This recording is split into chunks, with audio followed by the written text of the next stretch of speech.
नमस्ते. तर आज बनवूया कोळंबीचा रस्सा. तर त्यासाठी लागणारं साहित्य: सुकं खोबरं, कांदा, टॅमॅटो, लसूण आणि कोथिंबीर मिक्सरला बारीक करून घ्यायचं.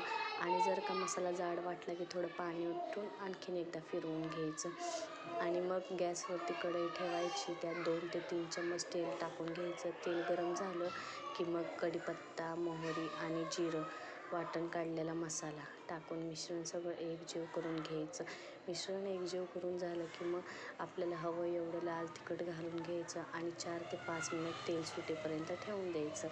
मग तेल सुटलं की त्याच्यामध्ये आपल्याला हवं एवढं पाणी टाकायचं आणि गॅसची फ्लेम फुल करायची आणि 2 ते 3 वेळा चम्मच फिरवून घ्यायचा आणि आपल्याला हवं एवढं चवीपुरतं मीठ टाकून घ्यायचं आणि उकळी फुटेपर्यंत ठेवायचं. उकळी फुटली की त्यात 2 ते 3 टोपण कोकम आगळ टाकायचं आणि आपल्याला हवी तेवढी कोळंबी टाकून सगळं भाजी एकजीव करून घ्यायची आणि भाजी शिजली की मग सर्व